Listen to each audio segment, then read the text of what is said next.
बिस्मिल्लाहिर्रहमानिर्रहीम।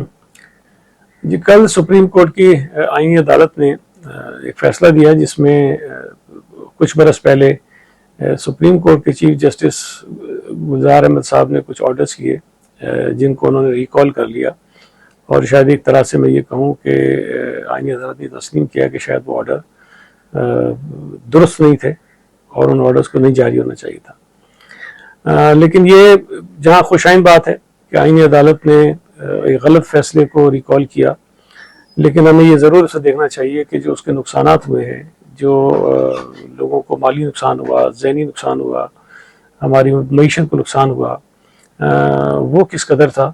और इस फैसले के बाद कम से कम मैं ये ज़रूर उम्मीद करता हूँ कि आइंदा हमारी मौजूदा अदालतें जब इस किस्म के फैसले करेंगी तो ये चीज़ ज़रूर मद्देनज़र रखेंगी कि क्या आइन और कानून के दायरे में रहकर उनकी हुदूद व क़यूद क्या हैं। मैं दो मिसालें दूंगा आपके सामने। एक जो डिमोलिशन की गई थी वो एक पवेलियन क्लब था राशिद नास रोड पर, ग़ालिबन 2021 में एक बहुत बड़ा इंफ्रास्ट्रक्चर जो वहाँ तामीर हुआ था उसको भी डेमोलिश करा के बिल्कुल मलबे का ढेर बना दिया गया। और आज भी वहाँ पर आप गुजरेंगे तो आपको खाली मैदान मलबा जहाँ बहुत सारा पड़ा हुआ नजर आएगा। मैं अगर एक लम्हे के लिए कह भी दूँ, और उस वक्त मेरा ये मौक़िफ़ था कि अगर उसकी तामीर गलत है, कुछ उसके अंदर गलतियाँ हैं, कुछ कोताहियाँ हैं, तो जो लोग या जो ग्रुप उस क्लब को चला रहा था आप उससे वापस ले सकते थे। उस इंफ्रास्ट्रक्चर को आवाम की फलाह बहबूद के लिए हुकूमत किसी और मकसद के लिए इस्तेमाल करती थी। लेकिन ये मिसाल शायद मेरे सामने तो दुनिया में कहीं नहीं है कि अदालत के एक फैसले के नतीजे में अरबों रुपए का, करोड़ रुपए का बना हुआ इंफ्रास्ट्रक्चर जो है उसको कह दिया जाए इसको मलबे का ढेर बना दो, उसको तोड़ दो। ये हुआ।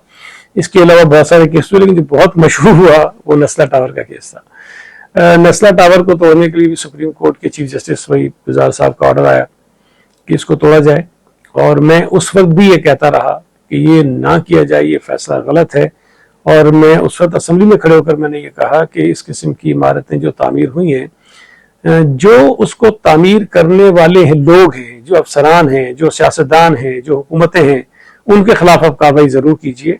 लेकिन एक तामीर शुदा इमारत जिसमें अब ना बिल्डर रहता है, ना हुकूमत का कोई अफसर रहता है, ना कोई वजीर रहता है, वहाँ आम लोग हैं जिन्होंने अपने बहुत मुश्किल से जो कुछ जमा किया हुआ पैसा होता है उससे अपनी छत एक बनाई है, उसमें रह रहे हैं, बच्चों समेत रह रहे हैं, उनको बेघर कर देना ये कहीं की भी जो अक्लमंदी और दानिशमंदी नहीं है।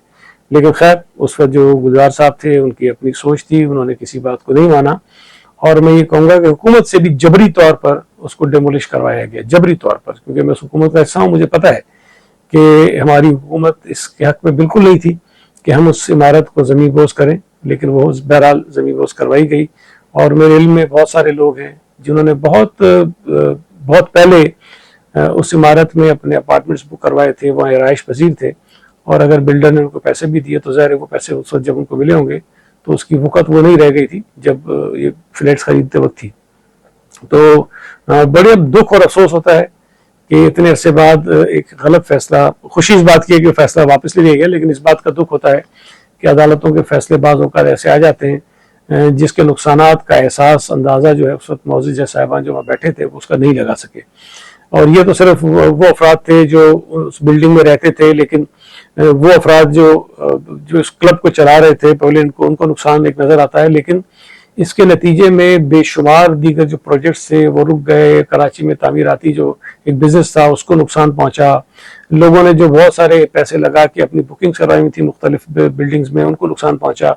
और सबसे बड़ी बात ये थी कि जो आम शहरी हैं उनका एतमाद इस बात पर होता है कि अगर कोई बिल्डर कोई प्रोजेक्ट शुरू करता है तो उसके पास बिल्डिंग कंट्रोल का अप्रूवल होना चाहिए, उसके पास मुख्तलिफ एजेंसीज के अप्रूवल होने चाहिए। लेकिन अगर तमाम अप्रूवल्स के बाद भी 5 साल 10 साल के बाद कोई एक जज आएगा और उस इमारत को तोड़वा देगा तो ये एक बहुत बड़ा सवालिया निशान बन जाता है कि शहरी फिर किस सरकारी डॉक्यूमेंट के ऊपर, किस सरकारी इदारे के ऊपर, किस हुकूमत के ऊपर वो एतमाद करें जिसके नतीजे में कोई बिल्डर, कोई कारोबारी या फर्द जो है वो अपनी बिल्डिंग तामीर करे और उसे यकीन हो शहरी को कि ये 10 साल बाद, 20 साल बाद, 25 साल बाद, 50 साल बाद जो है वो इसको दोबारा तोड़ा नहीं जाएगा। तो मैं समझता हूँ ये बुनियादी चीज़ें हैं, अदालतों को जरूर मद्देनजर रखना चाहिए। मैं तो इस तरह से विक्टिम रहा कि मैं अपनी आवाज़ बुलंद करता रहा, अदालत के गलत फैसले पे बात करता रहा, जिसकी पादाश में मेरे ऊपर तौहीन अदालत का केस भी बना जो आज तक कायम है। और मुझे उस पर कोई अफसोस नहीं है, शर्मिंदगी नहीं है। मुझे फ़ख्र इस बात पर है कि मैं अपने शहरियों के साथ खड़ा रहा, लोगों के साथ खड़ा रहा जिनके साथ जाती हो रही थी। मुझे उम्मीद है कि आइंदा अदालतें इस किस्म के फैसले करते हुए बहुत सोचेंगी।